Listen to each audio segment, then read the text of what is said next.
নমস্কার বন্ধুরা, দিয়ান food and লাইফস্টাইলে সবাইকে স্বাগত জানিয়ে আজকে তোমাদের সাথে আরও একটা নতুন রেসিপি শেয়ার করছি। আজকের আমার রেসিপি হলো পনির রেজালা।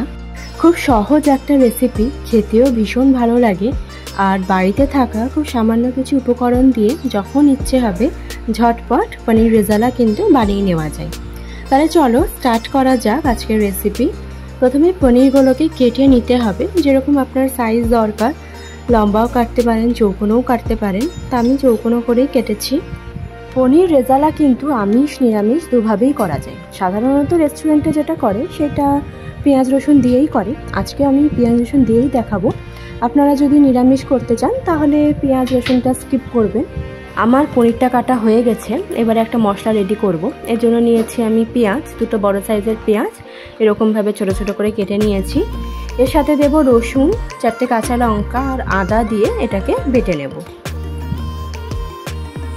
আর এখানে আমি আদা বাটাই দিয়েছি। আমার আদা বাটা সবসময় ফ্রিজে থাকে, যখন যখন শেষ হয় আমি একটু বেশি করে আদা বেটে রেখে দিই, রান্নাতে সুবিধে হয়। আর এদিকে আমি এখানে কাজু আর আলমন্ড 1 ঘন্টা মতন জলে ভিজিয়ে রেখেছিলাম। এখানে আলমন্ডের খোসাটা ছাড়িয়ে নিতে হবে। এভাবে আলমন্ডের খোসাটা ছাড়িয়ে দিলে মশলাটা খুব সুন্দরভাবে ব্লেন্ড করা যায়, ছ্যাবড়া ছ্যাবড়া থাকে না, একদম স্মুথ পেস্ট হয়। তো আমি এখানে আলমন্ডগুলো ছাড়িয়ে নিয়েছি। এবার কাজু আর আলমন্ডের মধ্যে আমি দিচ্ছি পোস্ত, 1 চামচ মতন পোস্ত দিলাম, আর এর মধ্যে দেব কিশমিশ। এবার এটাকে অল্প একটু জল দিয়ে মিহি করে বেটে নিতে হবে। জলের বদলে আপনারা একটু দুধ দিয়েও বাটতে পারেন, তাহলে গ্রেভিটা আরও ঘন হবে। আর আমার লাগবে টক দই। আমি এখানে ছোট চামচের 4 চামচ মতন টক দই নিয়েছি। এবারে এই দইটাকে একটু সামান্য একটু লবণ আর চিনি দিয়ে ফেটিয়ে নিতে হবে। আর দইটা প্রথমেই একটু লবণ চিনি দিয়ে ফেটিয়ে নিলে পরে যখন ঝোলে অ্যাড করবেন ঝোলের সঙ্গে ভালো মিশে যায়, ফেটে যায় না। এই পনির রেজালাটা রান্না করব সাদা তেলে। পনির রেজালা সাধারণত সাদা তেলেই রান্না করতে হয়।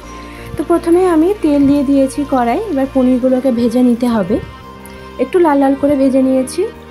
পনিরটা ভাজার পর আপনারা চাইলে হালকা একটু লবণ জলে পনিরটা সোক করে রাখতে পারেন, এতে পনিরটা নরম থাকে। কিন্তু আমার পনিরটা এমনি নরম, আমি আলাদা করে লবণ জলে সোক করে রাখিনি। এবারে আমি তেলের মধ্যে দিলাম 1 চামচ ঘি, আর এতে এবার দিচ্ছি সাদা জিরে ফোড়ন। তারপর দেবো আমি এর মধ্যে গোলমরিচ, লবঙ্গ, এলাচ, দারচিনি। এলাচটা একটু ভেঙে দিতে হবে।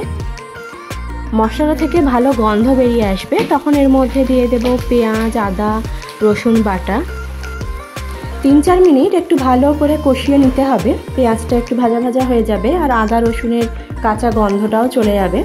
তখন দিতে হবে এর মধ্যে স্বাদ মতন লবণ, আর আমি একটু কালারের জন্য দিয়েছি কাশ্মীরি লঙ্কার গুঁড়ো।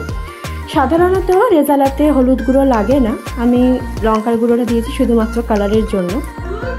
আর একদম হোয়াইট গ্রেভি চাইলে কাশ্মীরি লঙ্কার গুঁড়োটা আপনারা নাও দিতে পারেন।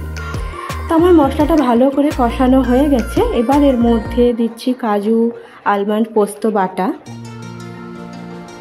সামান্য একটু বাটি ধুয়ে জল দিলাম।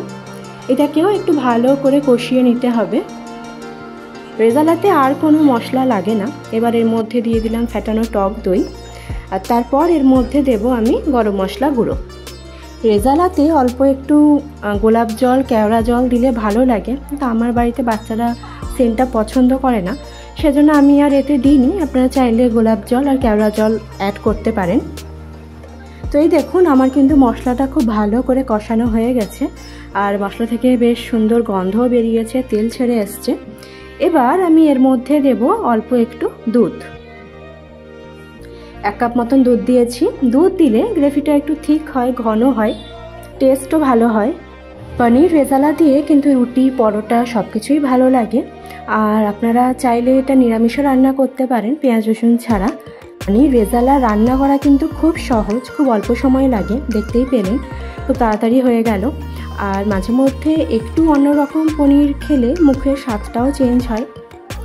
তো আমাদের এখানে গ্রেভিটা ফুটে গেছে। এবারে এর মধ্যে পনিরগুলো দিয়ে দিলাম। এবারে ঢাকা দিয়ে গ্যাসের ফ্লেম মিডিয়াম রেখে 5 মিনিট মতন রাখবো, তারপর গ্যাসের ফ্লেমটা বন্ধ করে দেব।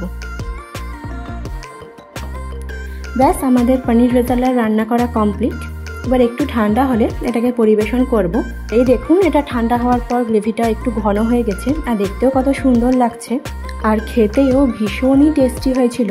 রাতে ডিনারের জন্য কিন্তু পনির রেজালা একদম পারফেক্ট একটা সাইড ডিশ রেসিপি।